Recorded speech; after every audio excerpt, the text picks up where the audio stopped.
As they say, look good, feel good. But that first part, looking good, can be tough because it requires working out, staying focused on your eating habits, and getting a lot of sleep. So what happens if you've been feeling sluggish of late? Maybe it's time to tap your other brain. Joining us this morning is Dr. Shawn Talbott, a nutritional biochemist who has written many books on nutrition.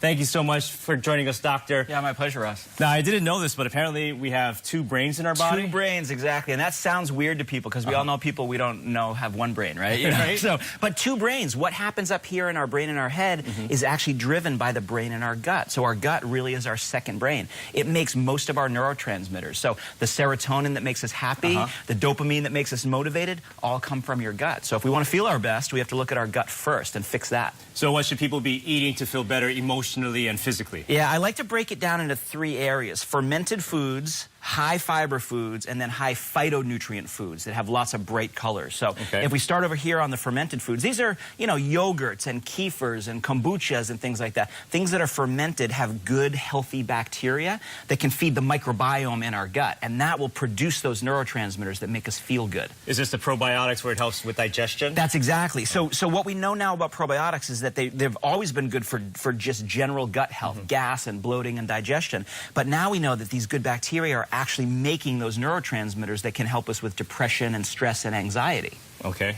The next part, probably the number one thing that we can do is bring on the fiber. That is the best thing to feed the bacteria in our gut and get them to be happy and healthy. So brightly colored fruits and vegetables, leafy greens, asparagus is one of my favorites, probably the healthiest food on the planet, black beans, because they've got fiber and phytonutrients. So the number one thing people can do is eat more fiber. So always get that green and that color in, right? Always get that, yeah. Always get as much of the fiber as you can. And you can do, you know, there are supplements that you can take, things like sun fiber, for example, that you can mix into your water, mix into your juice. If, you know, eating all of this is a little bit too much for you, you can supplement with those sorts of things.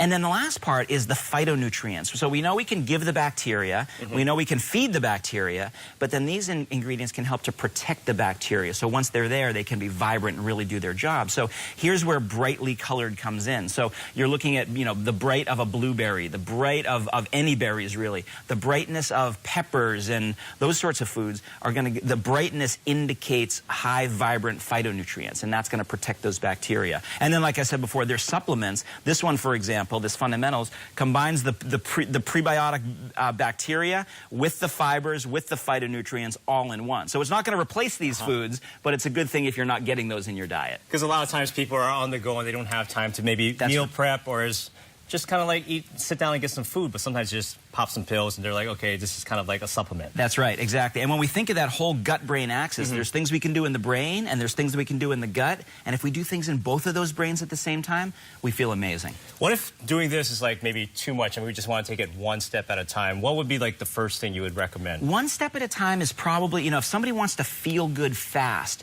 they can do amino acids. So, you know, the amino acid in green tea called theanine, that can help reduce your stress in about 30 to 60 minutes, right? So you can feel good right away while you're building up your bacteria. Give me a bunch of them now. Well, it's because I take like BCAAs before my workout or something, and it's like an amino acid, and is that something that's like healthy versus downing a Red Bull sugar-free? Yeah, it's a similar way to do it. You know, something like this, energy, this is going to give you theanine, it's going to give you phytonutrients, it's going to give you a little bit of caffeine, but not overwhelm you. So those are ways that we can really do it in a healthy way because the science is telling us about this idea of the two brains. We do a little bit in both. And when people go shopping, I always told to kind of shop around the aisles. Around the aisles, exactly, because that's exactly where I get this is in the produce section, which is on the side. This is in the dairy case, which is on the side. You know, the meat and things like that are all around the side. Once you go into the middle, that's when you're getting all the processed food. That is actually the problem with that is that if you eat too much processed food and too much sugar, you're growing bad bacteria that's going to lead to inflammation, and that can lead to depression, and that can lead to anxiety. So it's really bad. The other brain is bad. It's a balance. The other brain can be, yeah. All right, Dr. Shawn Talbott, thank you so much. Thank you very much. Very educational and a lot. You got to take care of yourself. You got to look good, feel good. You got to start with the belly. Start with the gut, yep. All right, thank you very much, Doctor.